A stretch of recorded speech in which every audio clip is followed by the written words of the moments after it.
Chapter 1. Shadows Behind the Veil, Revised.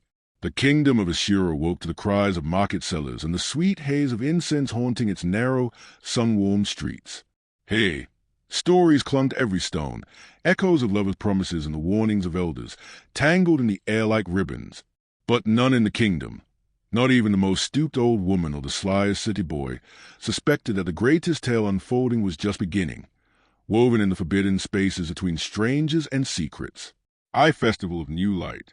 It began at the Festival of New Light, a night when every window in Esura glowed with lanterns and jasmine garlands twisted around wooden beams. In the high square, dancers spun in gleaming white, their laughter raining down from balconies and climbing walls. Among the crowd moved a young woman with a quiet, captivating grace. Amora had just returned to Esura after years away with her mother in a distant village, her memories of home freshly dusted but largely blurred.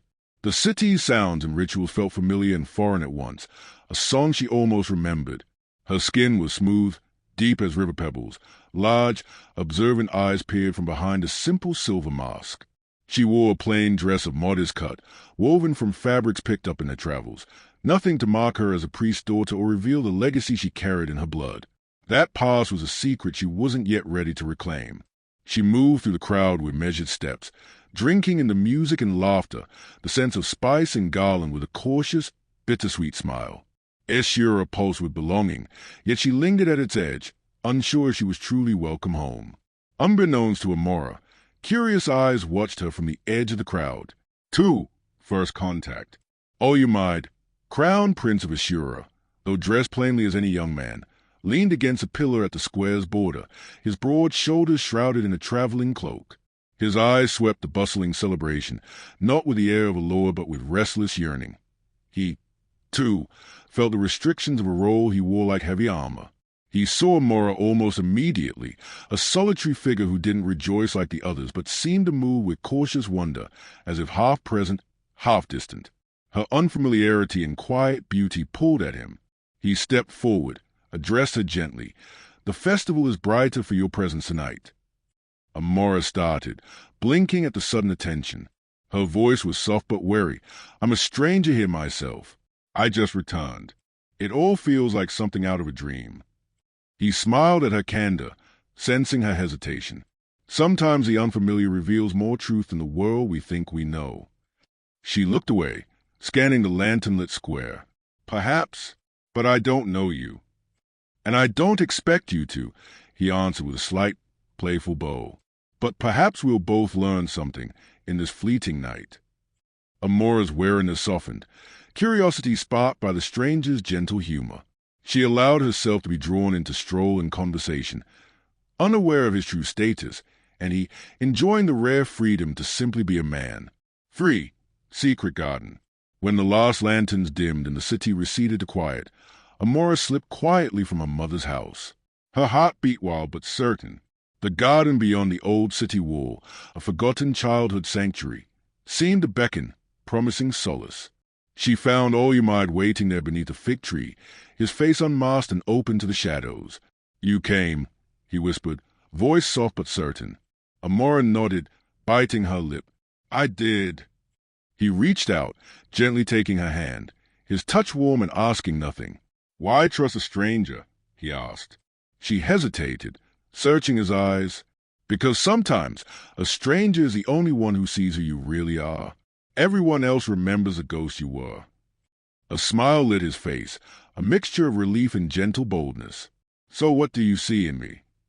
"Someone tired of pretending and wishing for the courage to change his story," she answered, her gaze unflinching. Their words lingered under the night sky, blending with a sense of jasmine and forgotten memories. Under the moon's soft witness, he kissed her, a hunger and a hope both urgent and unsure. 4. Aftermath. Weeks unfolded in veiled meetings and whispered confessions, each growing more intoxicating and dangerous. Amora, free of expectation and title, found herself, her laughter and wounds, reflected in his eyes. Olyumide, without emblem or guard, felt for the first time that his future could be unwritten. Neither spoke of the world outside, of crowns or sacred altars, of parents waiting, of destinies decided long before they were born. Each was a mystery to the other, and this, for a while, was enough. But secrets bear weight. Amora noticed, one twilight, the change in her own body, how sleeplessness gave way to a fullness she could not deny. Worry crept beneath her joy. After long hours of restless thought, she finally met Olyumide in the hidden garden. Pressing his hand to her stomach, she clung to his hand as if it were the only solid thing in the world. We face it, together. Beyond the garden, the city murmured and waited. Unseen, the threads of destiny tightened, drawing two strangers deeper toward a fate that would change not just their own hearts, but the future of Esura itself. No one knew what the morrow would bring. Chapter 2. Unveil Threads. The days after the festival turned brisk and bright, with Esura bustling to the rhythms of preparation for the rainy season. Streets that had glowed silver and gold were now alive in the sun with merchants shouting, children darting between legs, and the slow, dignified processions of elders making their way to the temple for council. I returned to old roots. Amora woke each morning shrouded in uncertainty. Her mother, Adiz, was busy settling them back into the family quarters, rooms dim and cool, decorated with strange old tapestries and incense. Though Amora had been gone for years, the walls seemed to remember her, arching shadows like welcoming arms but whispering stories she could neither recall nor escape. She wandered the market, reacquainting herself with the old town. Faces flickered with partial recognition, neighbors who remembered the priest's daughter as a child, not the quietly watchful woman she'd become. Each greeting was tinged with inquiry. "You've returned for good, then? Your father must be glad." Amora answered with borrowed politeness, avoiding any mention of her once sacred duties or the secrets nested in her chest. She startled at every glint of gold thread or echo of drum, each memory of a life lived elsewhere mingling with fear of the unknown.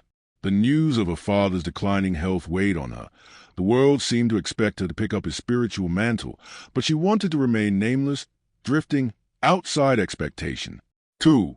The Prince's Disguise. Olyumide, meanwhile, was beginning to regret his anonymity.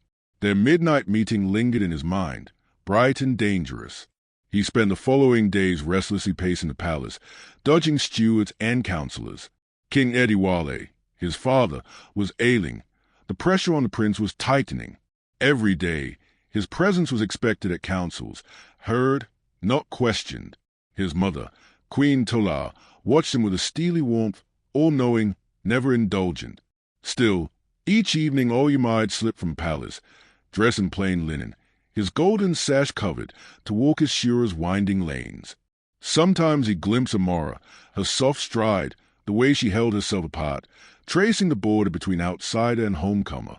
He never approached her in daylight, instead exchanging stories with street vendors and elders, gathering pieces of a world he rarely saw unfiltered.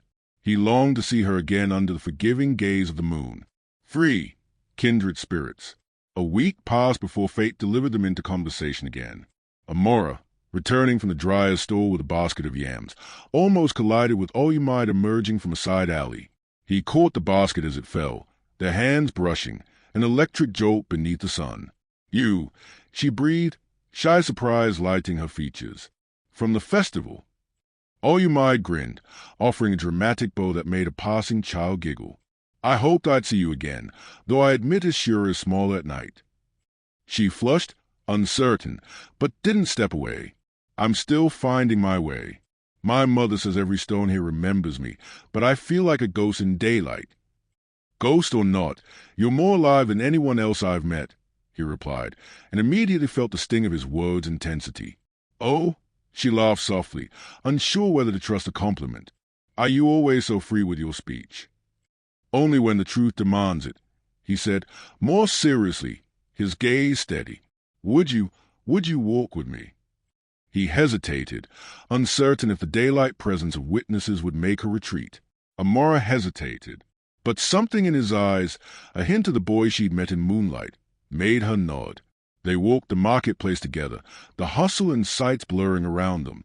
Their talk wound from childhood memories to favorite foods, to the different smells of rain, to the loneliness of growing up between two worlds. She never told him explicitly of her father, nor asked who he might be. Secrecy became a quiet pact between them. At one stall, a seller pressed red fruits into their hands, winking. "May sweetness follow you both, eh?" They laughed, but in the space between jokes lingered the gravity of lives about to change. 4. Secrets and shadows. News of Amora's return began to spread in earnest. In the evening, as Adiz plaited her daughter's hair by candlelight, she spoke carefully.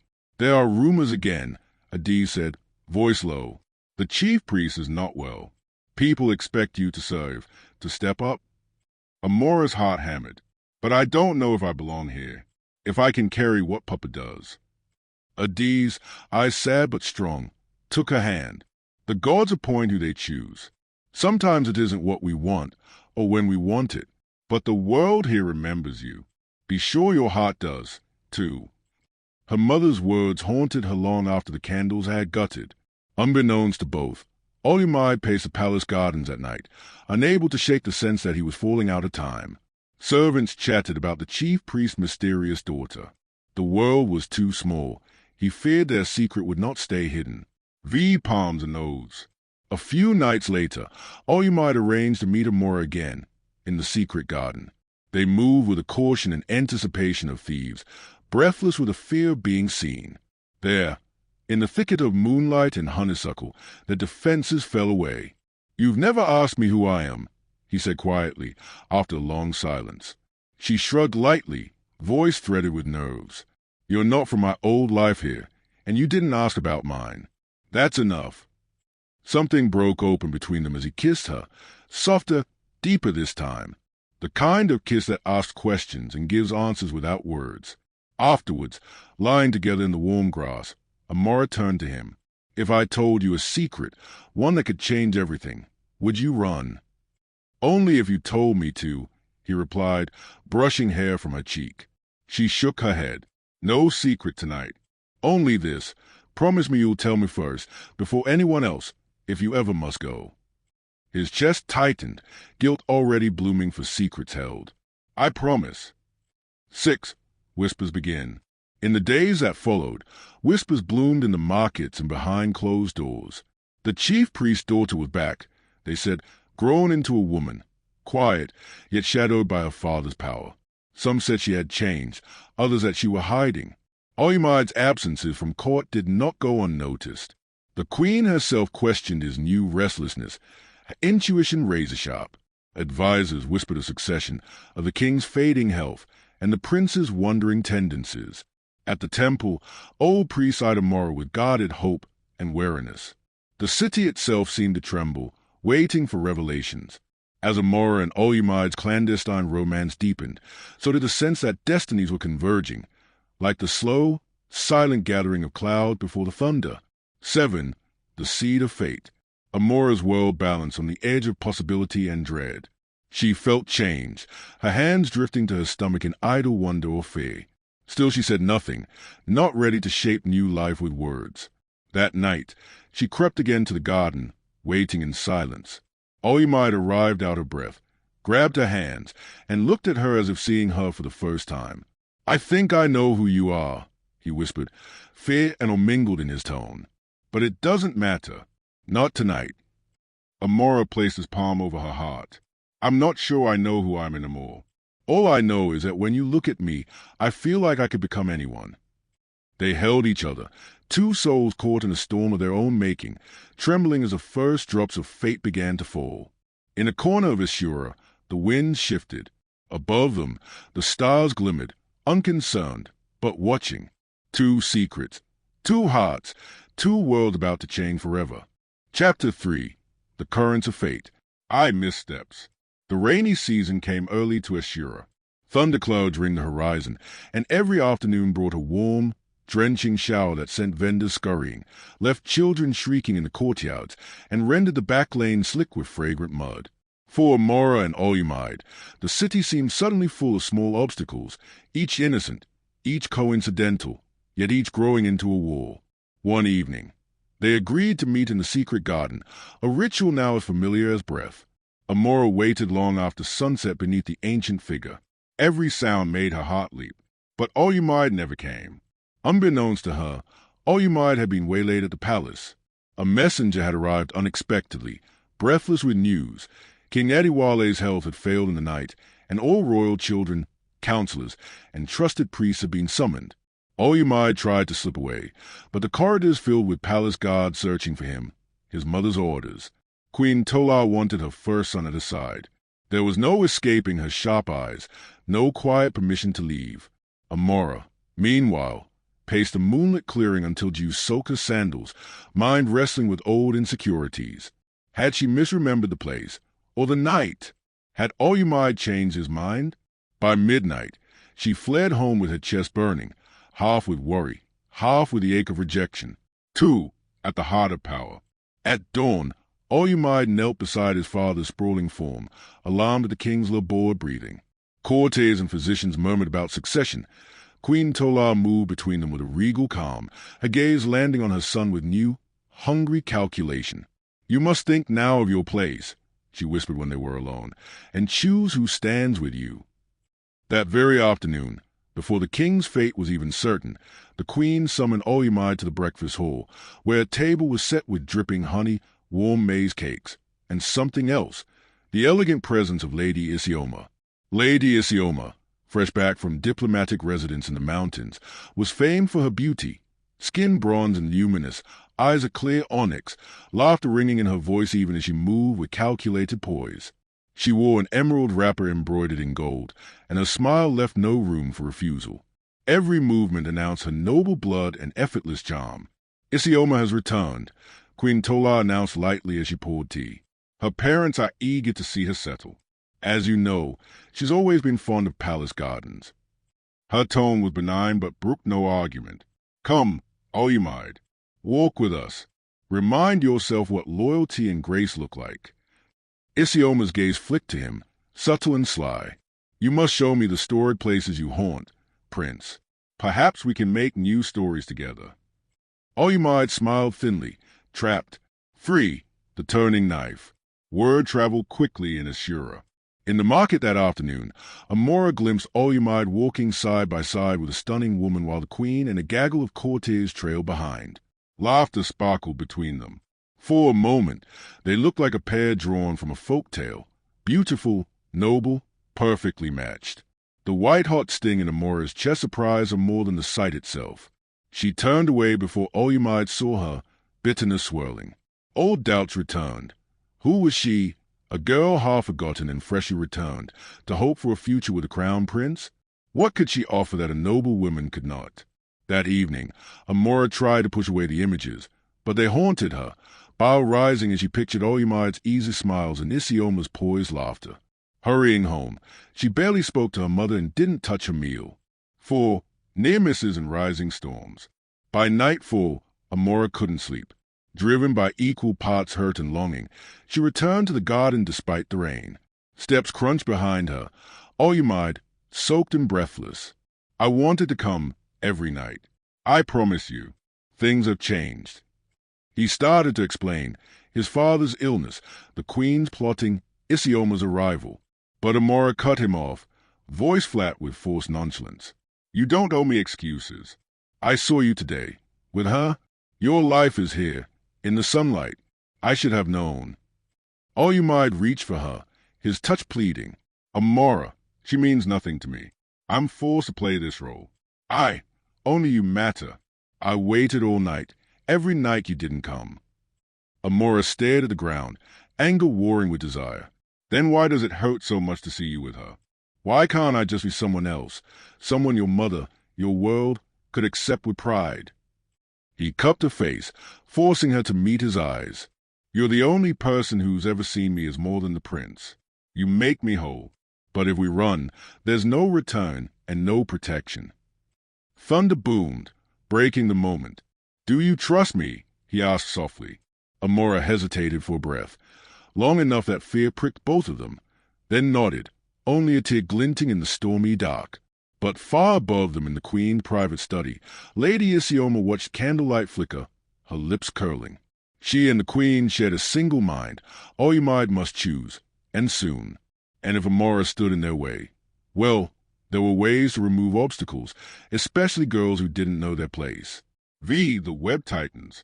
As the chapter closes, the lovers' worlds begin to constrict. Esura teems with gossip and hidden eyes. The queen hosts lavish feasts to parade Isioma's virtues.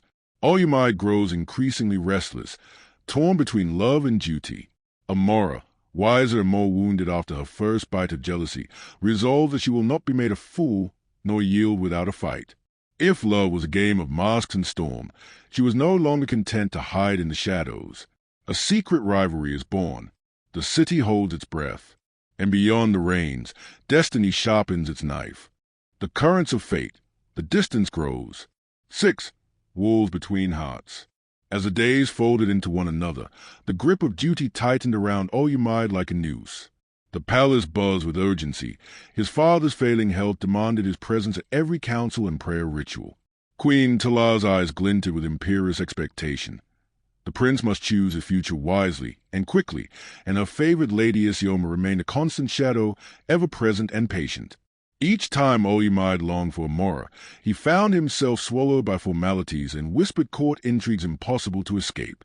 Their treasured midnight meetings grew scarce, sometimes slipping into hurried embraces in hidden corners of the garden, but more often replaced by the solitude of sleepless nights. His footsteps became echoes fading away from Amora's door. To bridge the growing gulf, Olyumide took to writing letters, lengthy, heartfelt missives brimming with longing, apology, and tender hopes for a future they could still share beyond the palace gates. Each one was carefully sealed with his signet ring, delivered by trusted servants to Amora's mother's house. But Amora, overwhelmed by the pain of uncertainty and aching pride, refused to open the letters. She tucked them away unopened, old parchment gathering dust in a forgotten drawer, a silent protest against a love that seemed slipping through her fingers. 7. The silent storm. Olyumide's health soon began to falter under the combined weight of his obligations and heartbreak. The fever came slowly, an unrelenting tide that left him weak yet restless. One dusk, seated beneath a heavy velvet curtain in his chamber, he stared at the stack of unopened letters he carried in a trembling hand, haunted by the silence from the one person who most mattered. His closest confidant, Namdi, watched with growing concern. "Brother, you waste your strength on longing from afar," Namdi warned gently. "She must see you, not just through words." Olyumide shook his head with a faint, bitter smile. "These walls keep me prisoner. I cannot yet force my hand without risking all." Days blurred as illness crept, but Olyumide's spirit held to that fragile thread, a love he could not release, and a future slipping quietly away. 8. The unread letters. At Amora's quarters, the letters lay untouched, a silent testament to her inner war. Each unopened envelope was a shard of hope and pain, a connection framed by distance and unspoken fears. Her mother, Adiz, sensed her daughter's torment. "Why do you bury the prince's words without reading them?" she asked softly one evening. Amora's eyes glittered with tears she would not shed. "Because I am afraid. What if the words are not enough? What if I cannot reach him? What if reading them only makes this waiting worse?" The doubt was a shadow gathering in her heart, thickening the air between her and the man she loved but barely knew. This growing distance, carved by circumstance, duty, and silent anguish, sets the stage for harder choices ahead. Olyumide's failing health symbolizes not only his physical vulnerability, but the fragility of a love strained under the weight of fate and expectation. Chapter 4. When Shadows Deepen. The weight of absence. Esura's season spiraled into fierce humidity and storms, the air heavy with the scent of wet earth and the whispers of worried voices. The palace, usually alive with music and courtly gossip, grew muted. Conversation now circled Olyumide's mysterious decline, first spoken of in anxious huddles, then echoing in every corridor. Amora felt the change as she wandered the marketplaces or lingered in the cool shade of her family compound. Something was missing, a brightness, an energy she'd come, guiltily, to anticipate even at a distance. Rumors reached her. The prince was unwell. He hadn't been seen at sunrise prayers or the training field for days. These whispers carved a hollow in her heart, though she would not say his name even to her mother. The letters piled higher. Each was now a silent accusation. Sometimes, in the early quiet before dawn, she contemplated breaking the seal, but pride and pain held her back. 2. A caught in fear. In the palace, fear took on a shape. Olyumide, once the embodiment of Esura's hope, lay shivering beneath endless layers, his skin hot and papery, eyes glazed with fever that would not break. Physicians from Esura's temples crowded his chambers, lines etched deep in their faces. Every charm, every root or tonic failed. Queen Tola watched her son grow frailer with every sunset. The weight of dynastic worry crushed her, her beloved heir, whose health was a hinge of her future plans. She was relentless. Messengers rode out at her order to distant villages and rival towns. Send your best. Bring healers, diviners, miracle workers. Spare neither expense nor pride. Courtiers trod carefully. The king, barely recovered from his own illness, hovered like a spirit in the hallways, haunted by the spectre of succession, whispering for the gods to intervene. And Lady Isioma, ever composed, never left Olymide's side. Her soft voice and cool cloth soothed where medicine could not. At night, she sat by the prince's bed, humming gentle tunes from her childhood, her hand brushing his fevered brow. Among the servants, a rumor grew. Isioma was the only one who could calm his ravings, the only one whose touch seemed to bring any peace. The queen saw this too, and hope, tinged with desperation, began to bloom anew in her calculating heart. 3. Trials of healing. Diviners arrived in procession, men with painted faces who burned herbs and muttered incantations, women who scattered salt and traced glyphs above Olymide's body, the sick room filled with unfamiliar scents and clashing prayers. For 3 nights, the walls seemed to pulse with foreign magic, but the prince's condition only worsened. Namdi, stricken and restless, begged the queen, "Let me take him outside the palace, to the old healer by the river. He fears these strangers. He needs peace." But the queen refused. Too much is at stake. We will have the answer here or nowhere. Lady Isioma, quietly watching every attempt, suspected a rut deeper than any illness, a grief or longing that no tonic could touch. She caught Namdi's gaze, her voice barely a whisper. He wakes and calls out for someone, a shadow in his dreams. He needs more than herbs. He needs what is lost. 4. The distance wounds. Amora's worry became a physical lake. She heard in the streets that priests, then foreign healers, had failed, that the prince no longer spoke, that the queen herself was aging from worry. But she hardened her heart, telling herself she could not go to him, not after all she'd suffered. One evening, standing at a little window through a summer storm, she clutched the oldest of Olymide's letters. It was stained by humidity and time. Only now did she see the faint word showing through the envelope, and her resolve faltered. But before she could summon the courage to break the seal, her mother entered, face pale with urgency. "Child, the chief priest has been summoned to the palace. The prince is fading. They ask for every blessing. Come with me. The city needs witnesses from the old spirits. There is dread in the palace tonight." V at the prince's bedside. The palace corridors were hushed, lined with faces anxious and exhausted. Amora moved in her father's shadow, unnoticed at first among the other assistants and priestesses. Olymide lay still as marble, his jaw clenched in sleep, sweat beading at his hairline. Queen Tola gripped his limp hand, her own fingers icy with terror. Isioma knelt to the far side of the bed, calmly offering a prayer in a soft, persistent hum. As the priests began their ritual, a call for the old gods, for forgiveness, for the strength to heal, Amora watched, frozen by the sudden reality of love strained almost to breaking. When Isioma looked up across the bed, their eyes met, Isioma's expression both challenge and sympathy. One by one, the healers admitted defeat. Their medicines had failed, their gods had not answered.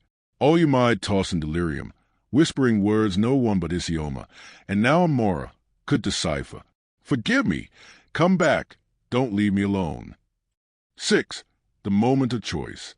The queen, in desperation, turned to Isioma. "Stay with him, Isioma. You have comfort he accepts. If he wakes, tell him we will honor any wish." As dawn crept gray through the shuttered windows, Amora slipped quietly to the door, heart-torn raw. Her pride battled with fear. Should she reveal herself, risk everything to reach for him, or cling to the safety of distance? Every instinct screamed both to flee and to stay. Isioma's steady voice halted her. "You are not just a shadow, are you? Who are you to him? Truly?" There was no malice, only a strange, wounded kinship, two women bound by love for the same man. Amora hesitated, voice breaking. Someone he loved before duty caught him, someone he will lose if this sickness takes him. Isioma's gaze softened, just a fraction. "Then help him now. There's room for only healing tonight. Taking a trembling breath, Amora stepped closer, brushing Olyumide's hand with her own for the first time in weeks. His eyelids fluttered, a tear slipped down his cheek. For a breathless instant, it seemed the fever receded, his grip strengthening as she whispered his name. The queen, watching from her post, saw the exchange, a flicker of understanding in her stern eyes. That night, as thunder raged and rain hammered the palace roof, Esura saw a miracle, or something close to it. Olyumide fell into a deep, peaceful sleep. When he finally opened his eyes at first light, both Isioma and Amora sat at his side. For the first time, the young prince smiled, a small, tired smile, crescent-shaped and hopeful. There was no mistaking who had revived his spirit, nor the tangled web of gratitude, jealousy, and heartache that would bind them all in the days ahead. But the danger had not passed. The fever's shadow lingered, and all of Esura now wondered, would love or legacy decide what, and who, the prince lived for? When shadows deepen, the healing touch. 7. A daughter's resolve. The palace was cloaked in worry, but Amora would not sit idle as a man she loved lay weakened by sickness that seemed beyond ordinary healing. Though wounded by distance and silence, her spirit burned fierce with determination. She sought out her father, the chief priest, in the dim sanctuary by the temple, a place heavy with the scent of incense and the chorus of ancient prayers. His eyes, tired but wise, regarded her with a mixture of warmth and concern. "Father," she began with steady voice, "the prince's illness runs deeper than most. These outsiders bring charms and tonics, but none touch the shadow beneath." Adiz regarded her solemnly. "The spirits speak often in riddles, but your blood is bound to them. Amora, you must look beyond what the eyes see. There's an old remedy, buried in our people's lore, lost to many, but remembered by the old women of my village." He drew forth a delicate bundle of dried roots, cured powders, and sacred oils wrapped carefully in woven cloth. The pouch smelled of earth, myrrh, and rain. "This is the cure of the hidden fever. It requires careful tending, patience, and, most of all, love." Amora took the remedy, feeling the burden and blessing in equal measure. "I will carry this to him," she promised, voice resolute. "There is no other way." 8. The first step toward light. In the secrecy of the night, Amora returned to the palace and slipped into Olyumide's chamber, now a shadowed shell of its former grandeur. The prince lay pale and fragile, eyes closed as soft breaths rose and fell unevenly. She knelt by his side, her hands warm and steady as she prepared the herbal potion. The room was thick with tension, hope tangled with despair. Gently, she lifted his wrist, letting him sense her presence before the first sip. As the cool liquid touched his lips, Olyumide stirred, eyelids fluttering open to find her face inches from his. "Your hands," he murmured, voice raw but curious. "They bring warmth." Amora smiled softly, cheeks flushing in the candlelight. "This is only the beginning. You must trust me."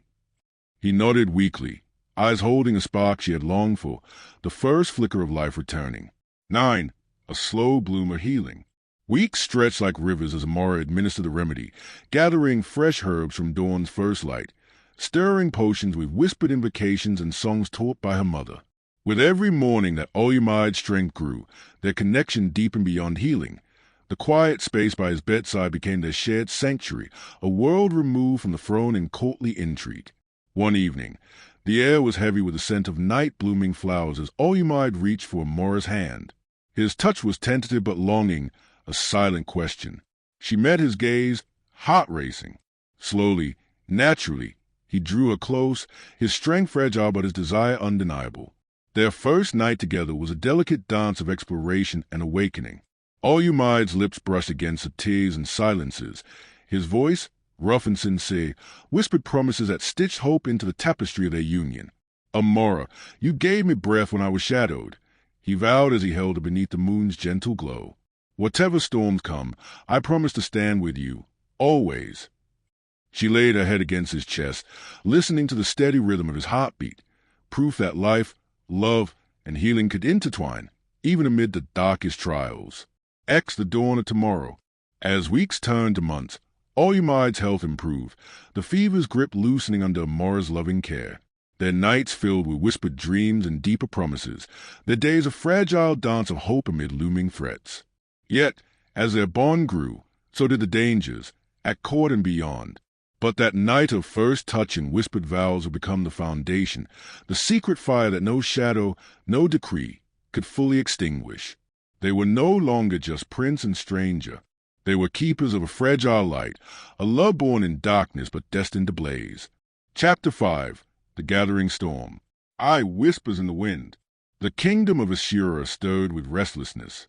The rains lingered this year, keeping the air heavy, the streets tangled in wet flower petals, and the palace tense with a sense of waiting.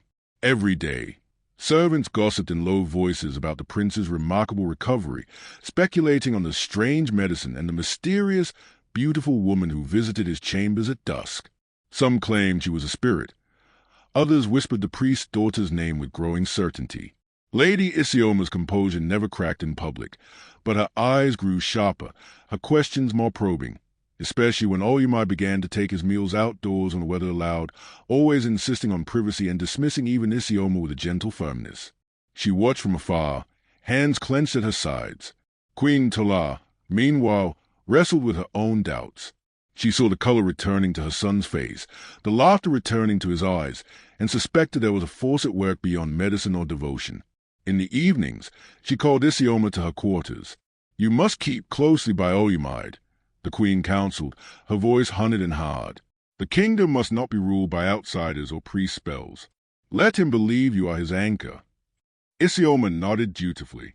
Behind her cool smile was an ache, an envy that simmered, scarcely hidden, for what Amora and Olyumai now shared. 2. The Lover's Sanctuary. The months of healing transformed the prince's quarters into a world apart. Olyumai grew stronger beneath Amora's diligent care, and their bond deepened, rooted in shared laughter, long walks in garden corridors, and the kind of trust that thrived in adversity. Every night brought its own promise, a silk-soft brush of fingertips, a secret smile, a story traded beneath the hush of velvet darkness.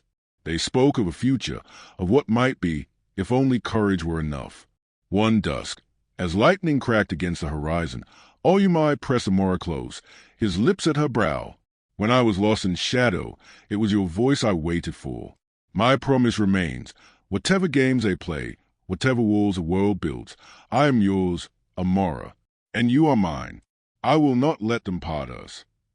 She held him fiercely, a tear glimmering in her eye. "And if those walls do rise," she whispered, "we'll leap them together," he answered, voice sure with the heat of certainty.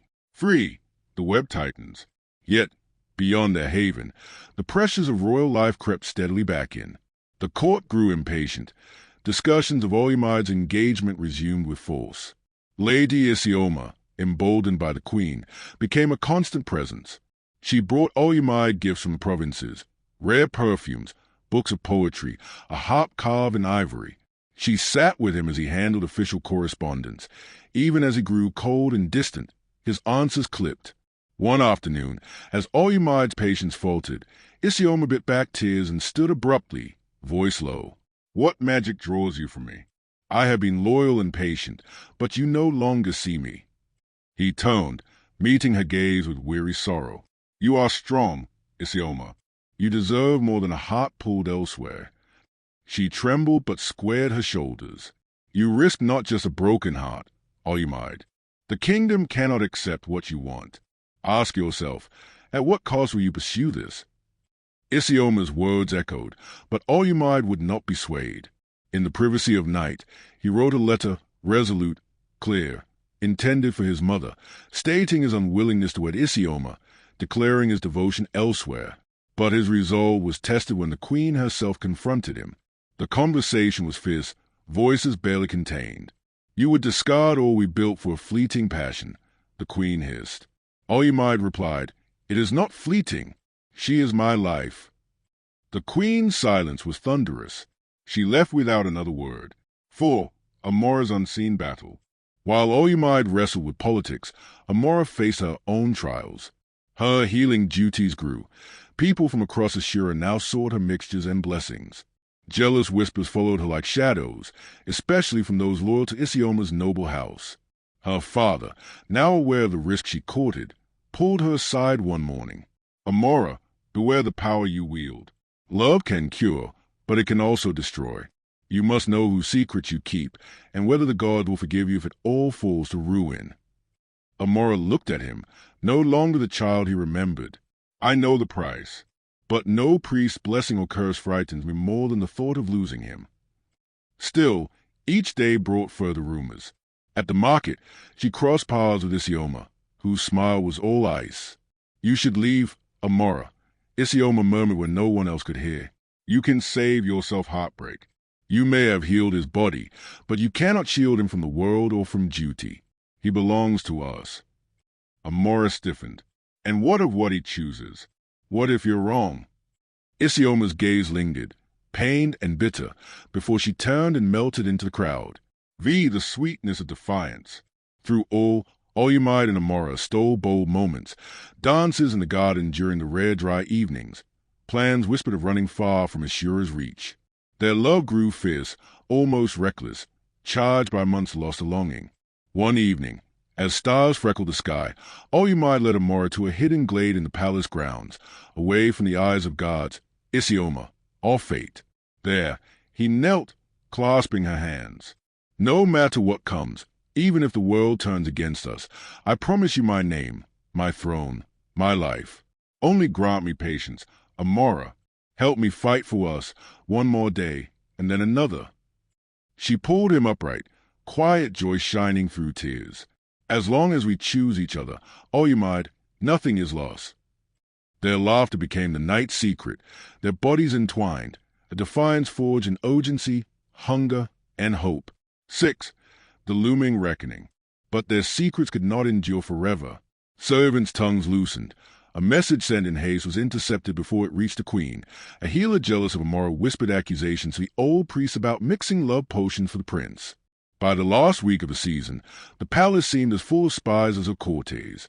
Every footstep felt watched, every promise, a thread exposed. Yet for all the gathering storm, Amora and Olyumide clung to the light they had built, a shimmering hope, fragile but real. Their union was now an open secret, and everyone in Esura, nobles, healers, queens, waited for the inevitable explosion. A storm was coming, one that would wash away secrets and perhaps, at last, reveal what love could survive. Hello, family. Kindly share with us your thoughts, comments, or opinion. We'd be glad to hear from you on these stories. The adventure continues. Stay tuned to know what happens next. Thanks for watching Stories with Pablo. Please subscribe and leave us a like. It means a lot to us. You can also share this video with your friends and loved ones and turn on post notifications so you don't miss our future videos. Thank you for doing so.